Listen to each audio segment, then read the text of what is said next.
Hello guys, good morning. Welcome back to channel. तो भाई कैसे आप सभी? उम्मीद है कि आप सभी बहुत ही अच्छे होंगे। छोटे छोटे बाल, बियर्ड कट चुकी है, बहुत ही अजीब सा फेस हो रहा है, बट कोई नहीं। फिलहाल 9:30 हो रहे हैं और अभी मैं ना ऐसे ऊपर लेटे लेटे इंस्टा चला रहा था। मेरे ना यार चोट लग गई। तो चोट की वजह से मैं पिछले लगभग 2 हफ्ते से मैं कहीं बाहर ही नहीं जा पा रहा। आपने नोटिस करा होगा। स्पीति के बाद बस मैंने एक वो वीडियो डाली है, एक भाई है जिनके एलिवेट है, मतलब उनकी वीडियो डाली थी बस मैंने एक। उसके बाद वो भी मेरे पे पड़ी थी, इस वजह से डाल दी। वरना जो मेरी चोट लगी हुई ना, तो उनसे बैठने उठने में, गाड़ी चलाने में बहुत दिक्कत परेशानी हो रही है इस वजह से, क्योंकि कमर में चोट लगी है। तो जो बैठते हैं ना, तो बैठा नहीं जा रहा गाड़ी में। अभी मैं थोड़ा ऐसे मिचल मिचल के ऐसे बैठ रहा हूँ। तो मैं अभी इंस्टा चला रहा था, तो बहुत सारे 8-9 रिक्वेस्ट पड़ी हुई थी। हमारी 2-3 रील थी, मतलब जो हमने इंस्टा पे रील डाली थी उस पर बहुत ज्यादा प्यार मिला। आप भी हम इंस्टा पे फॉलो कर सकते हो, एक्सप्लोर विद 5074। उसमें बिल्कुल एकदम रिसेंट कह रहा हूँ, बिल्कुल एकदम लाइव अपडेट मिलते रहते हैं, हम कहाँ पे हैं, क्या कर रहे हैं। और भी बहुत सारी इन्फॉर्मेशन उसमें आपको मिलती रहती है, गाड़ियों से रिलेटेड हर चीजों से बढ़िया इन्फॉर्मेशन मिलती रहती है। तो हमारी सारी रील आपने अच्छा खासा प्यार दिया और कुछ कुछ रील पे बहुत अच्छा प्यार मिला। तो बहुत सारे बंदों ने मैसेज करा, जैसे अभी विंटर स्पीति का समय चल रहा है, कि भाई क्या आइटिनरी है, कितना आपका खर्चा हुआ, कहाँ रुक सकते हैं, क्या मतलब पूरा मैं दिखा भी सकता हूँ आपको, आप बोलोगे तो। मैं 1 मिनट रुको। बाकी मैं आज वही सब डिस्कस करने आया हूँ। बहुत सारे वो मिले थे भाई वहाँ पे। सॉरी, बहुत सारे भाइयों का मैसेज आया है। ये देखो, दुनिया भर के मैसेज आ रखे हैं। अभी यहाँ बेसमेंट में ना मेरा नेट नहीं चलता, एयरटेल का, जियो का तो चलता है। इस वजह से बहुत सारे भाइयों के मैसेज ही मैसेज पड़े हैं। यहाँ पूरे जंडल में मैंने सारे कर रखे हैं कि भाई कैसी आपकी ट्रिप रही, कहाँ रुक सकते हैं, क्या आइटिनरी थी, कितना खर्चा हुआ। और यूट्यूब पे भी कुछ लोगों के कमेंट आए हैं कि भाई हम कैसे जा सकते हैं, 4x4 गाड़ी लेके जाना है और स्नो चैन से काम हो जाएगा। तो आज मैं उसी सब चीज़ों के बारे में आपसे डिस्कस करने आया हूँ, क्योंकि विंटर स्पीति का समय बहुत सारे लोग जा रहे हैं। तो हाँ, छोटी सी हमारी मतलब आपकी हेल्प हो जाएगी हमारे थ्रू। सबसे पहले भाई, हम जब गए थे, जब बिल्कुल फ्रेश स्नोफॉल हुई थी, उससे पहले जो भी लोग गए थे कुछ ने स्नोफॉल नहीं दिखाई। हम पहले यूट्यूबर थे इस विंटर स्पीति के जिसने प्रॉपर व्हाइट विंटर स्पीति दिखाया था। पूरी बहुत ही मस्त अमेजिंग सीरीज बनाई है, बहुत ही एडवेंचर सीरीज है, आप जाके देख सकते हो पूरी लाइन से। मेरे ख्याल से 14 से 15 एपिसोड है, पूरी डिटेल के साथ, फुल मस्ती, पूरी डिटेल वीडियो, और सब जगह हमने घुमाया है, बस एक की मोनेस्ट्री छोड़ के। तो वो भी इस वजह से नहीं घुमा पाए क्योंकि बहुत ज्यादा टाइम हो गया था। तो हम सबसे पहले दिन निकले यहाँ से नारकंडा। देखो, सबसे पहले मैं सीधी सीधी आपको आइटिनरी बता देता हूँ कि आप कैसे जा सकते हो, कब जा सकते हो। उसके बाद मैं गाड़ी बता दूंगा, उसके बाद मैं खर्चा बता दूंगा, और उसके बाद मैं होटल्स बता दूंगा। सब चीज मैं आपको कवर कर दूंगा। सबसे पहले आइटिनरी की बात करें तो लगभग 7 से 8 दिन का ये, अगर आप 7 दिन है ना, मान के लो आप 7 दिन लेके चल रहे हो, तो 8 से 9 दिन की लेके चलना, क्योंकि वहां पे बहुत ज्यादा कभी कभी वेदर जो है वो ऐसा चेंज हो जाता है, जैसे मैं अपने साथ बताऊंगा भी। तो आपको 1-2 दिन स्टे अपना बढ़ाना पड़ सकता है। तो जैसे हम 7 दिन की आइटिनरी लेके चले थे, लेकिन हमें 9 दिन लग गए थे, क्योंकि हमारा एक दिन हमारा सांगला में लग गया था। फिर आते हुए मेरी चोट लग गई थी, तो हमारा शिमला कह रहा हूँ, शिमला में रुकने का कोई प्लान नहीं था, बट चोट की वजह से रुकना पड़ा था। तो यही है, आप जाते हो और स्नो में गिर जाते हो तो फिर चोट वोट तो लगी जाती है, थोड़ी बहुत पैर फिसल गया था मेरा। तो सबसे पहले दिन आपको शिमला नहीं रुकना, आपको सीधा जाना है नारकंडा। नारकंडा क्यों क्यों क्यों बोल रहा हूँ, क्योंकि शिमला तो यार बहुत ही पास है। मुश्किल से 6 घंटे, 6.5 घंटे, अगर आप ढंग के ड्राइवर हो, मुश्किल ही लगते हैं 6 घंटे। आप सुबह चलोगे तो नारकंडा लगभग शिमला से भी 70-75 किलोमीटर आगे। तो आपका रास्ता 70-75 किलोमीटर, मतलब मान के चलो 3 घंटे का रास्ता आपका नेक्स्ट डे के लिए कम हो जाता है। तो सबसे पहले दिन आप जाना सीधा दिल्ली से नारकंडा। आपका शिमला घूमने का मन है, शिमला भी घुमाएंगे आपको, ऐसी बात नहीं है कि सीधा नारकंडा भेज रहा हूँ। शिमला आप नहीं गए हो तो शिमला भी घुमाएंगे। सबसे पहले दिन जा सकते हो आप सीधा नारकंडा। सेकंड डे आप नारकंडा में स्टे लेना, क्योंकि पता क्या है, नारकंडा ऑलरेडी हाइट पे, शिमला इतना हाइट पे नहीं है। तो आप स्पीति भाई अच्छी खासी, मैं नीचे लिख दूंगा सी लेवल से कितनी हाइट पे है, आई थिंक 17-18 हजार फीट पे है। तो इतनी एकदम हाइट अटेन करोगे ना, तो आपको एएमएस की दिक्कत हो सकती है। एएमएस मतलब एक्यूट माउंटेन सिकनेस। तो उसमें चक्कर आना, वॉमिटिंग होना, और एकदम सडन वेदर चेंज की वजह से आपकी तबीयत खराब हो सकती है। तो इसलिए सबसे बेस्ट होगा सबसे पहले दिन रुकना नारकंडा। नारकंडा से आप फिर, अगर आपको थोड़ा सा मतलब ज्यादा एडवेंचर करना है, जैसे हम सांगला की तरफ निकल गए थे, तो सांगला रुक सकते हो। सांगला से फिर चितकुल जा सकते हो। अगर आप सांगला रुकोगे तो वापस आपको घूम के आना पड़ेगा उस पे करचम डैम पे। करचम डैम एक ऐसा पॉइंट पड़ता है जहाँ से सांगला और चितकुल का रास्ता राइट करता है, और इसका स्पीति का, काजा का सीधा निकल जाता है। बस आपको एक सजेशन दूंगा, हमने एक गलती करी थी, हम ना सुबह को बहुत लेट चल लेते। जैसे हम नारकंडा से निकले थे तो हम इतना लेट हो गए थे कि हम सीधा काजा नहीं पहुंच पाए थे, इसलिए हमें टापू में रुकना पड़ा था।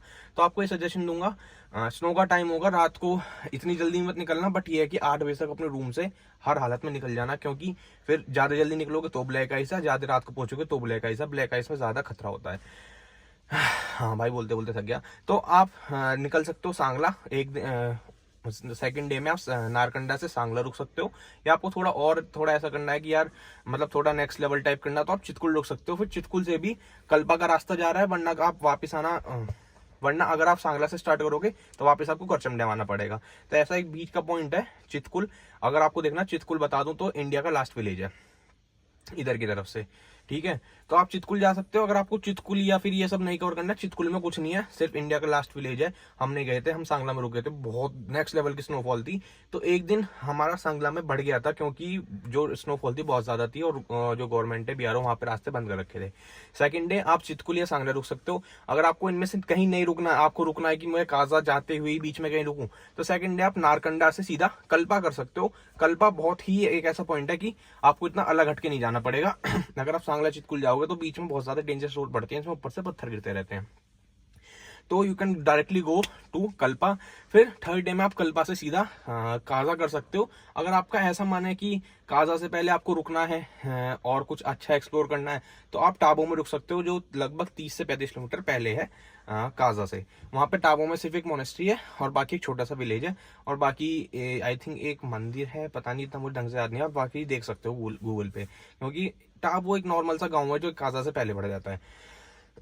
तो आपका फर्स्ट डे अपने घर से नारकंडा, नारकंडा से कल्पा, और कल्पा से सीधा आप टाबो या फिर काजा। तो हम थर्ड डे रुके थे टाबो, क्योंकि हम बहुत ज्यादा लेट हो गए थे। फोर्थ डे हम निकले थे टाबो से सीधा काजा के लिए। उसके बाद हमने सेम डे ही कवर करा था चीचम ब्रिज। अगर आपको काजा में घूमने की जगह बता दूं, 3-4 जगह है, चीचम ब्रिज और की मोनेस्ट्री और इसका क्या नाम है, हिक्किम, कॉमिक, लांजा, ये सब सारी चीजें। चीचम ब्रिज की बात कर लें, वर्ल्ड का सबसे ऊंचा हैंगिंग ब्रिज, और की मोनेस्ट्री वहां पे मतलब वही वहां का मंदिर एक तरह से। तो जब आप चीचम ब्रिज जाओगे ना, तो रास्ते में ही की पड़ता है विलेज, की विलेज, रास्ते में ही की विलेज पड़ता है, और वहीं से आप आगे निकलते हो चीचम। तो आप काजा पहुंचोगे, काजा से पहले जाना चीचम, फिर जब चीचम घूम लोगे वापस आते हुए आप की मोनेस्ट्री होते हुए आ सकते हो। मोनेस्ट्री मतलब मंदिर, जैसे एक की गांव है वहां का मंदिर, तो मतलब की मोनेस्ट्री, ऐसा होता है वहां पे। उसके बाद नेक्स्ट डे आप जा सकते हो हिक्किम, कॉमिक, लांजा। सबसे पहले जाना लांजा, फिर रास्ते में पड़ेगा कॉमिक, और लास्ट में पड़ेगा हिक्किम, फिर वापस आप काजा उतर सकते हो। लांजा में बुद्धा जी का बहुत बड़ा स्टैचू है, और कॉमिक में कॉमिक इंडिया का लास्ट विलेज है, और इंडिया का सबसे ऊंचा गांव, वर्ल्ड का सबसे ऊंचा गांव, सॉरी, वर्ल्ड का सबसे ऊंचा गांव और वर्ल्ड से सबसे ऊंचे मोटरेबल विलेज, ठीक है। और उसके बाद लांजा है वर्ल्ड का सबसे ऊंचा और इंडिया का लास्ट पोस्ट ऑफिस। ये सब कवर करके आप अपने वापस काजा में आ सकते हो। काजा सिर्फ 2 दिन घूमने के लिए मेन, बाकी तो आप यार आपका मन है, आप कितना भी घूम सकते हो। बाकी ये 3 जगह जो है आप 5 घंटे के आसपास कवर कर सकते हो। बाकी पूरी डिटेल वीडियो ऑलरेडी यूट्यूब पे है। बात कर लेते हैं गाड़ी की। तो भाई रिकमेंड यही करूंगा 4x4 लेके जाना। 4x4 नहीं है तो वो बहुत सारे ऐसे ग्रुप्स जाते हैं, वो प्रोवाइड कर देते हैं, आप उनके साथ जा सकते हो। वरना जूम कार वगैरह भी है कि जिससे आप गाड़ी ले लेना और फिर अपना चले जाना। विदाउट 4x4 मत जाना। हाईलैक्स, थार, फॉर्च्यूनर, ग्लोस्टर, ये सब बहुत सारी गाड़ी है, जिमनी, तो आप इनसे जा सकते हो। अगर आप बहुत अच्छे एक्सपीरियंस ड्राइवर हो, आपको बहुत अच्छा आता है कि कैसे स्नो में ड्राइव करते हैं, क्या क्या यूज करते हैं, क्या क्या यूज नहीं करते, तो आप स्नो चैन मत लेके जाना जिसमें कि आपने मतलब बहुत एक्सट्रीम कर रखी है। मुझे सब पता है कि मैं गाड़ी मेरी फंसेगी तो मैं कैसे निकालूं। हमारी थार की बात कर लें, एक्सपीरियंस भाई, मैं नहीं मानता कि थार से ऊपर कोई गाड़ी 17-18 लाख में, बिल्कुल भी मैं नहीं मानता भाई। मैं फॉर्च्यूनर तक को नहीं मानता। मैं आयुष भी कई बार कह रहा था रास्ते में, मगर भाई फॉर्च्यूनर भी नहीं है इससे ऊपर। बहुत ही नेक्स्ट लेवल गाड़ी है, बहुत ही कैपेबल गाड़ी है। 4x4 हाई में चली थी, इतनी स्नो में चली थी, स्नो फाड़ती हुई चलती है। और टोटली मतलब 4x4 लो तो सिर्फ मैंने घ्यू मोनेस्ट्री से उतरने के लिए लगाया था, वरना 4x4 तो कहीं मैंने लगाने की हमें जरूरत ही नहीं पड़ी। घ्यू मोनेस्ट्री चढ़ते हुए 100-200 मीटर के लिए और घ्यू मोनेस्ट्री उतरने के लिए। मैं कह रहा हूँ बहुत नेक्स्ट लेवल गाड़ी है। उससे ऊपर मैं कोई गाड़ी नहीं मानता भाई ऑफ रोडिंग में।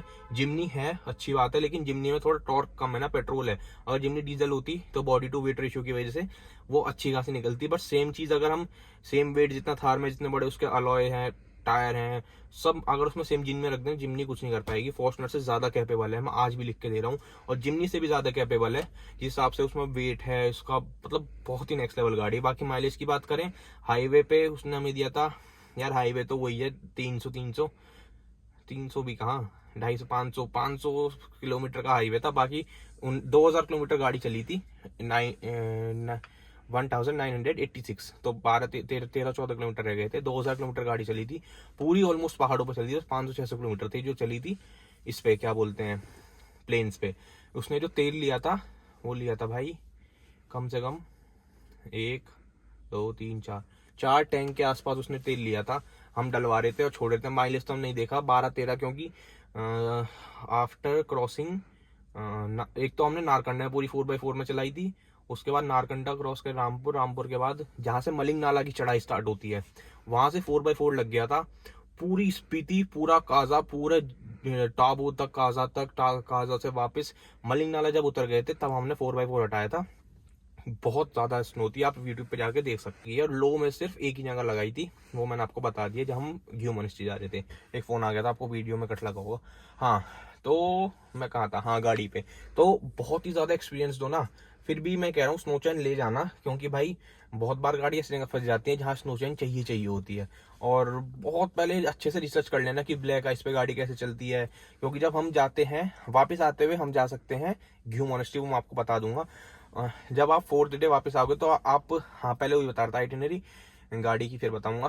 तो आप आ सकते हो, हाँ फिर आप निकलोगे काजा से, फिर आप सीधा काजा से रास्ते में पड़ती है घ्यू मोनेस्ट्री। तो आप वापस आते हुए घ्यू मोनेस्ट्री लगभग आई थिंक 11 किलोमीटर पड़ती है रास्ते से लगट के। लेकिन बहुत ज्यादा स्नो होगी तो बहुत ज्यादा संभल के जाना, क्योंकि सबसे ज्यादा स्नो, सबसे ज्यादा ब्लैक आइस हमें वहीं मिली थी जहां लोकल तक अपनी गाड़ी नहीं लेके जा रहे थे ना, वहां हम अपनी गाड़ी लेके गए थे। तो आप घ्यू मोनेस्ट्री जा सकते हो। घ्यू मोनेस्ट्री से आते हुए आप रुक सकते हो। हमने तो भाई देखो काजा से सीधा शिमला लगाई थी, क्योंकि हाँ भाई ड्राइविंग है, मतलब कर ली थी हमने बहुत इजीली। हम और काजा से सुबह 7-7:30 बजे निकल गए थे और हम शिमला पहुंच गए थे 8-8:30 बजे। मतलब वही 12-13 घंटे में हम खाते पीते घूमते फिरते आराम से शिमला पहुंच गए थे। फिर आप लास्ट डे अपना शिमला से घर कर सकते हो। तो ये पूरी आइटिनरी होगी। बात रही गाड़ी की, तो आप जूम कार वगैरह से ले सकते हो। और भाई अगर आपको एक्सपीरियंस नहीं है तो मैं आपको हाईली रिकमेंड करूंगा, ये ग्रुप्स वगैरह जाते हैं इनके साथ जाना बढ़िया। और आपको अगर एक्सपीरियंस है तो आप अपनी गाड़ी लेके जा सकते हो। देखो टचवुड हमें कहीं स्नोजन की जरूरत नहीं पड़ी, स्नो बहुत थी बट थोड़ा सा एक्सपीरियंस था। तीनों भाई थे, तीनों भाई को अच्छी गाड़ी चलानी आती है, तो सबने अपना मिलके जैसे जैसे बताया। बाकी तो मेरे साथ जो दोनों भाई थे उन्होंने तो बस यही है कि आराम से बैठ के गए थे, चलाई मैंने थी। तो अच्छा खासा यार देखो एक्सपीरियंस हो रहा है, तो मैं आराम से ले गया था और आराम से घुमा के ले आया था। अभी आयुष को, रक्षत को इतना बर्फ में चलाने का वो नहीं था, उन्होंने चलाई भी नहीं थी। तो बस यही है। और बाकी चलाने को दोनों चला लेंगे, कोई दिक्कत नहीं है, बढ़िया एकदम। तो आप आराम से 4x4 गाड़ी लेके जा सकते हैं। बात करें स्टे की, तो स्टे भाई 1500 रुपये से लेके 3-4 हजार रुपये मैक्स आप आराम से ले सकते हो। तो जितने दिन का आपका स्टे होगा उतने दिन का आप अपना उस हिसाब से लगा लेना। 1500 से 3000, हम जो रुके थे 1500, 2000, 1500, 2000, इससे ऊपर हमने कहीं भी दिया नहीं था। आई थिंक बस टाबू में हमने 2500 रुपये दिया था एक जगह, बस टाबू में हमने 2500 दिया था, क्योंकि हम बहुत ही वियर्ड टाइम पे पहुंचे थे, उस टाइम पूरा बंद था। और फिर खाने वाने के साथ उन्होंने 3 जनों का 2500 दे दिया था, डेट इज ओके। तो स्टे की कुछ ऐसी है, 1500 से 2500, 3000 तक का आपको आराम से मिल जाएगा। खाना आप अपने साथ भाई कोशिश करना कि जो गैस स्टोव होता है वो लेके जाना, क्योंकि खाना भाई वहाँ पे बहुत ही मतलब वैसा है यार। मतलब मैंने भाई एनसीआर वाले, तो वहाँ खाने की दिक्कत होती है। हमें खाना नारकंडा सांगला तक अच्छा खाना मिला था होटल में। उसके बाद हमें 3-4 दिन तो हमने खाया ही नहीं था, ऊपर से वहाँ वॉशरूम वगैरह की इतनी प्रॉब्लम थी, वहाँ पूरे टैंक्स जम जाते हैं, तो इस वजह से हमने खाना अवॉइड करा था। बाकी तो अब बहुत सारे होटल हैं जहाँ पे आप पूछ लेना कि 24 आवर गर्म पानी अवेलेबल है या नहीं। जब भी आप वो होटल लेना, हमने पूछी नहीं थी, और वो टैंक वगैरह सब जमे थे वहाँ पे, कोई यार कुछ ऑप्शन भी नहीं है। तो हमने काजा में तो 2 दिन खाया ही नहीं था, बस ऐसी चॉकलेट्स वगैरह या कुछ ड्रिंक वगैरह पी के अपना काम 2 दिन चला के फिर हमने वापस आते हुए रामपुर में खाया था। बाकी रामपुर में एक बहुत अच्छा होटल है, एक लौता होटल है रामपुर में, उसमें बेस्ट खाना है, पूरी हाईली रिकमेंडेड है, वहाँ पे खा सकते हो। तो ऐसी कुछ पूरी आइटिनरी है। अगर हमारे खर्चे की बात करें तो हम 3 जने थे, और 3 जने थे, खाना, तेल, hotel stay, extra expensive tolls सब लगा के, सब मिला के लगभग 40 के लपेट में हमें पूरी ट्रिप ही आराम से पड़ी थी। 40 की लपेटे में हमारी पूरी ट्रिप पड़ी थी, क्योंकि हमने कहीं सीसीडी ले ली, कहीं टीम होटल्स ले ली, तो वो सब अपना खर्चे के ऊपर है यार, अपनी अपनी। बाकी यहाँ पे आराम से 30 तक 35 तक आराम से कर सकते हो। बाकी 5-7 हज़ार तो यार खाने के ऊपर है, जो कौन कितना खाता है, कोई हमसे भी ज्यादा खाता है या हमसे भी कम खाता है, वो सब उसके ऊपर डिपेंड है। बस यही पूरी आइटनरी थी, मैंने आपको पूरी वीडियो बना के दिखा दी। अब मैं वापस चलता हूँ, क्योंकि अब मुझसे दोबारा बैठा नहीं जा रहा, मेरे बहुत पेन हो रहा है। बाकी ऑटो एक्सपो भी लगा हुआ है, कोशिश करते हैं अगर थोड़ा बहुत 19-20 आराम लगा तो प्लीज, थोड़ा बहुत 19-20 आराम लगा तो आप आज जैसे सुबह सुबह ये वीडियो देख रहे हैं आइटनरी वाली, तो मे बी आज मैं ऑटो एक्सपो जाऊँ, 1% ही कह सकता हूँ अगर आराम लगा तो, वरना तो मुश्किल ही है। बाकी देखता हूँ यार, साल में एक बार लगता है, बढ़िया बढ़िया गाड़ियों का शौक है, तो बढ़िया बढ़िया गाड़ी आती हैं तो देख आएंगे एक बार, कोशिश है मस्ती मार के कुशन वगैरह लगा के कुछ आपको भी दिखा देंगे। चलो मिलते हैं आपसे नेक्स्ट वीडियो में, होप सो ऑटो एक्सपो वाली कल मंडे है तो कल देखते हैं। बाकी मिलते हैं आपसे नेक्स्ट वीडियो में, तब के लिए चैनल सब्सक्राइब कर देना, वीडियो को लाइक कर देना। Bye bye.